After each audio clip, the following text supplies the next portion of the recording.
Okay, so information architecture isn't just about the navigation of a website. While that is part of it, it's about arranging the content in a logical way, depending on the type of a web product. So in case that's not clear, thinking in a sense from a one-page scrolling site. A one-page scrolling site, yes, you still have your navigation, you're able to nav through to the various areas, but if someone decides to scroll through that content, what is the order of hierarchy that that content should appear? What should go first? Should you have contact first? Maybe if the intention is for someone to get a quote immediately, then we might have that up a little bit higher. If you need people to shop, if you need people to learn about you, and really reaching out and asking questions isn't really a priority, then that would probably be down at the bottom. So people are often daunted when coming across web products that are difficult to figure out. The risk is that users will abandon your product or service because they're trying to figure out what they want or if it takes too much effort. So obviously a common theme in what we've been talking about from UI to UX, if things are too difficult or it's tough to navigate through, like they're out. So what are the three elements of information architecture? So we've got the users, we've got the content, and then we've got the context. So where am I? How can I get the relevant information that I want relative to my position? So speaking about the users, so consider the persona that will be using this product and the terms they use, how they think and what motivates them. So again, the verbiage or the dialogue that we use when it comes to navigation, when it comes to our titles, etc., titles of our pages. Are they 90 years old? Are they 5 years old, etc.? Are they millennials? Are they 20? There's lots of words out there that I'm like, what does this mean? Obviously, if it's for a younger crowd, you could probably get away with that. Having a solid understanding of your target users will aid in grouping the content in a way that resonates with them. And user research methods like UX interviews, surveys, everything we've gone through already will help gain that insight into understanding and gaining the empathy of the user, like we went through with a roller coaster. So when it comes down to our content, so what content exists and determine what content you need. So is there too much? Is there too little? Can we scale back, etc.? This is where a site map can be useful in determining the hierarchy of that content and how it relates.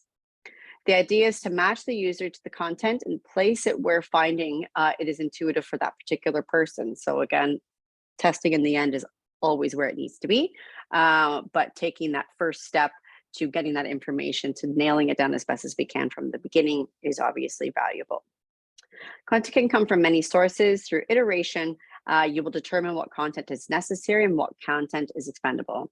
So do we need more? Are we not giving enough perhaps? Or maybe there's too much and people are thinking, I just need to go and click on a product and add to cart. I do not need all of that information here. Context involves relating the user to the web product using content. So from the user's current position in the web product, is there a logical way for that type of user, to navigate to the related content? Relevance is important when considering the context of the content within the category. So we need to make sure we group everything together. And if we have 5 pages under about, they all need to obviously relate to about. I feel like I've mentioned this before, but I've been in many meetings where we spend at least 2+ hours just discussing where we can move certain areas of the website. Does this go under about? Well, intuitively, it's not really under about. It relates to about, but it maybe more relates to this. So figuring out how we can properly group and prioritize our information is incredibly valuable. Small sites, obviously not so much, but when we get into the big sites, very important. Lots of drop downs, needing to break that content into the proper buckets. So what does an information architect do?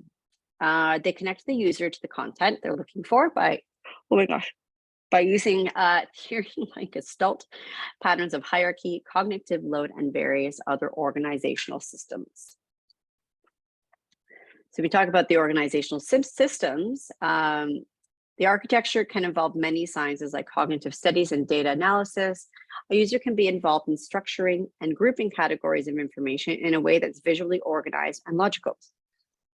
The three main organizational systems we can utilize as designers are sequential, hierarchical, and matrix.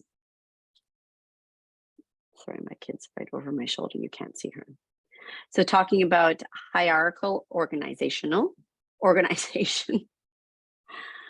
has to do with assigning visual priority to elements depending on their level of importance.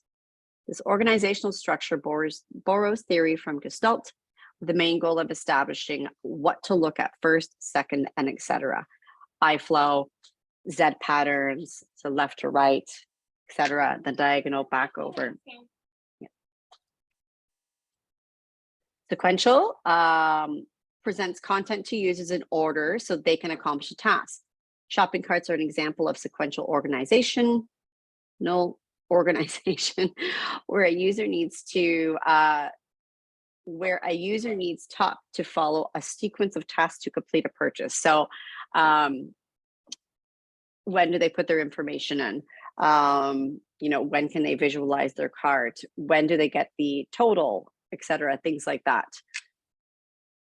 And then talking about matrix organization, this method presents information to a user in a way that they can choose their path depending on what they choose. So kind of a choose your own adventure. Sorry. My child. They're given options in a topical, chronological, alphabetical, etc. order. They are then presented with content based on that selection. Sorry, my kid's talking there a lot.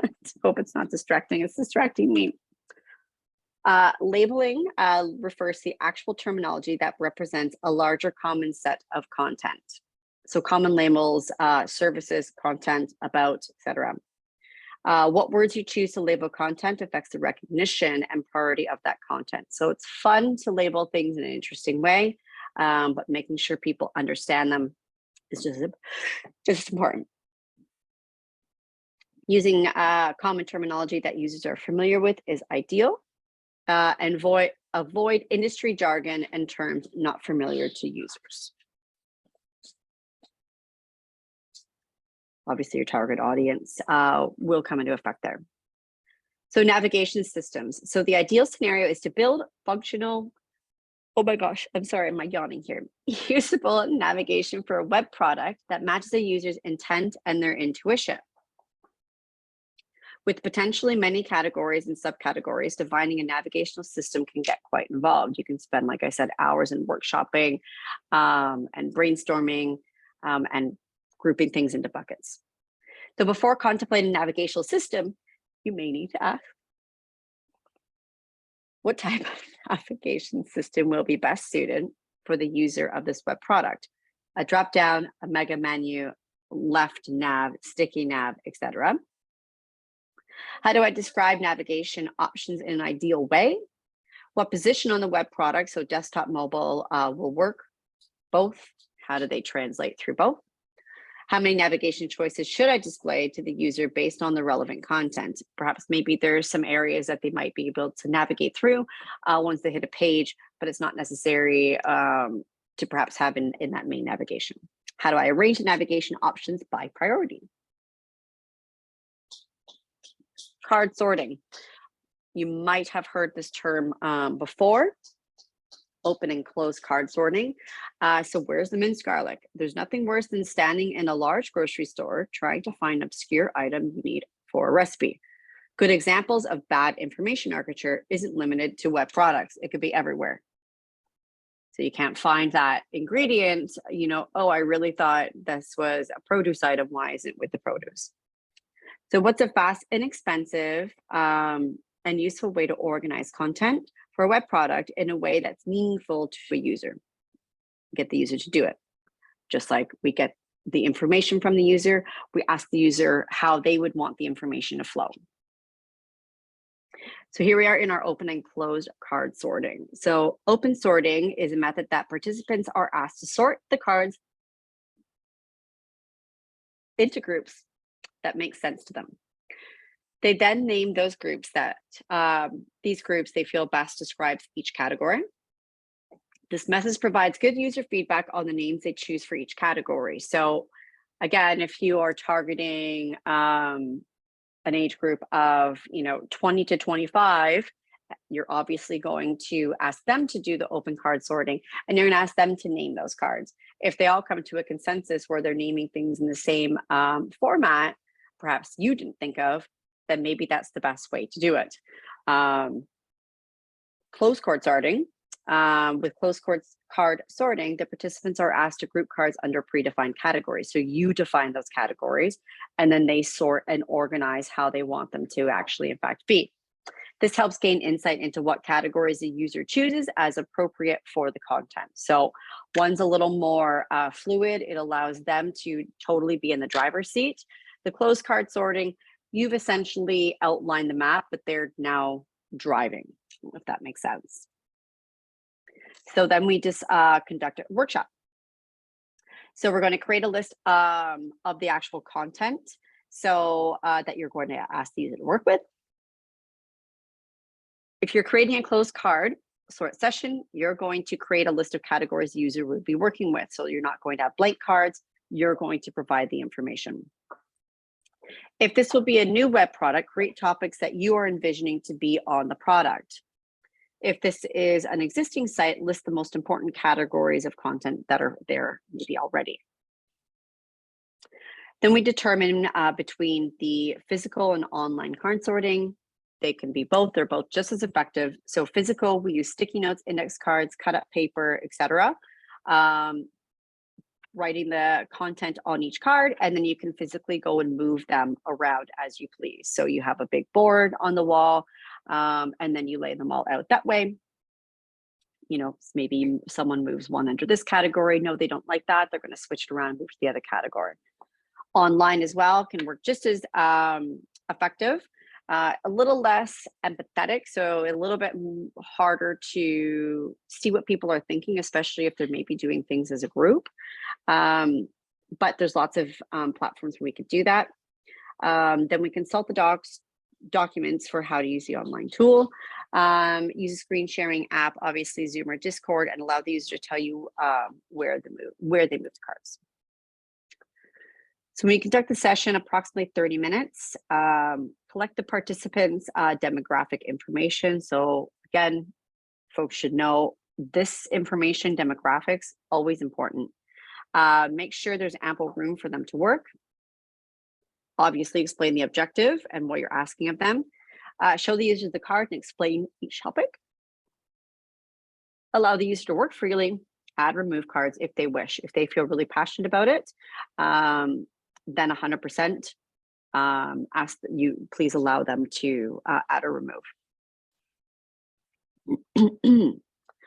Try to answer questions in a way that won't skew the user's choices. Again, that shouldn't be anything new at this stage of the game, but always just keep things a little more open, allowing them to provide their own honest feedback or their own honest answers. Encourage the participant to speak freely and record and write down what they say. Ask the participant to name or rename each category. And then we can ask them questions why they're placing cards in certain categories and get them to explain their choices. You could do that during, but you might not want to break their concentration, just allow them to work freely and then have follow-up. So then we analyze. So we map out the findings in a chart form by that participant. Then if you've got your several participants, we see the common results, just like in a survey. Then we note new ideas or thoughts from the session you may want to include or may want to contemplate or present to your client. Note any pertinent comments that came during the session, any changes of content that they might have made. And then in the end, you create a final ideal card sort based on all of that data that you have in fact collected and analyzed. So we find common grounds, we see what works best, and then we move ahead. Okay, so I know this might not seem like loads of fun, but card sorting is in fact quite fun, and it's interesting to see, especially if it's an open card sorting, where in fact people, where they go and where their brains go.